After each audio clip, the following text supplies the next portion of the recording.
ছোট্ট একটা ঘটনাকে কেন্দ্র করে তারা একটা ফেক ফটো ছড়িয়ে নির্দিষ্ট ছাত্র সংগঠন শেষ পর্যন্ত শাহবাগে মব তৈরি করে থানায় আক্রমণ করে যে আইনের সহযোগিতা চাওয়া ভিকটিম শিক্ষার্থী যার ব্যাপারে মিথ্যা ফটোকার্ড ছড়ানো হয়েছিল ছাত্র শিবিরের দায়িত্বশীল, তার উপর টর্চার করা হয়েছে, তাকে আইনের সহযোগিতা দেওয়া হয় না। বিপরীতে সেখানে যখন আমরা যাই আমাদের রাষ্ট্রপতিকে আক্রমণ করা হয়। তারা একটাই চায়, একটাই পরিকল্পনা, সামনে হয়তো মিলেই নেবেন আপনারা।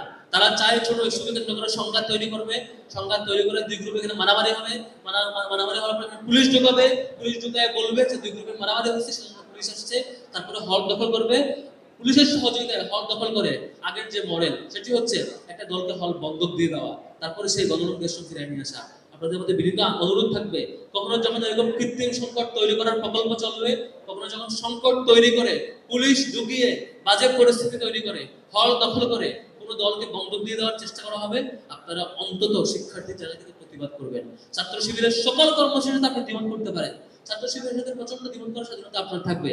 নবীনবরণ, আজকে নবীনবরণ তখনই সফল হবে যখন আমাদের ভাই বোনেরা যারা অংশগ্রহণ করেছে তারা ছাত্র শিবিরের ভুলগুলো ধরিয়ে দিবেন, সাহসের সাথে দ্বিমত করবেন। এবং তখন সফল হবে যখন আপনারা এখান থেকে যাবার পরে স্বাধীন শিক্ষার্থী হিসেবে যেমন করে ছাত্র শিবিরের ভুল ধরবেন, তেমন করে অন্য কোনো ছাত্র সংগঠন এখানে ক্যাম্পাস দখল করতে চাইলে তার প্রতিবাদ করবেন। এটুকু আমরা আশা করতেই পারি, আমরা আশা করবো ইনশাল্লাহ। আপনারা আজকে যারা যারা এক্সপার্ট আসছেন শিক্ষকগণ তাদের আলোচনা শুনবেন, আপনারা স্বপ্নের ক্যারিয়ার নিরাপদ ক্যাম্পাসে নিশ্চিত করতে চাইবেন ইনশাল্লাহ।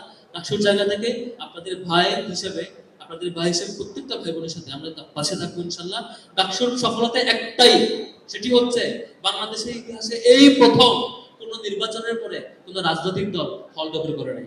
ডাকসুর সফলতা হচ্ছে এই প্রথম যে ডাকসুর ল্যান্ডস্লাইড ভিক্টরি পরে কেউ কোনো হল দখল করতে যায় নাই। ডাকসুর সফলতা হচ্ছে এই প্রথম যে ডাকসুর এই বিজয়ের পরে হলে গিয়ে আমরা বলি নাই আমাদের পিছনে মিছিল করতে হবে। ডাকসুর সফলতা হচ্ছে এই প্রথম যে একটা দল তার 2/3 ভোট পেয়ে, 2/3 অধিক ভোট পেয়ে সংসদে যাবার পরে যখন তারা ক্ষমতা আরোহণ করে তখন কোনো ক্যাম্পাস এখন পর্যন্ত দখল করার সাহস করতে পারে নাই।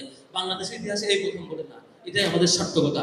আপনারা নিরাপদ ক্যাম্পাসে আসছেন, আমাদের কমিটমেন্ট এটাই যে হল দখল করতে হলে আমাদের রক্তের উপর দিয়ে যেতে হবে, গণরঙ্গ গঠন করতে হলে আমাদের রক্তের উপর দিয়ে যাওয়া লাগবে।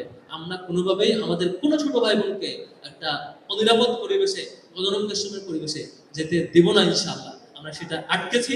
কয়েকদিন আগে লেদার ইনস্টিটিউটে আইলেটে আমাদের বিশ্ববিদ্যালয়ের শিক্ষার্থীদেরকে ম্যানার শেখানোর নামে গেস্ট রুম শুরু করার চেষ্টা করা হয়েছিল, আমরা থামিয়ে দিয়েছি।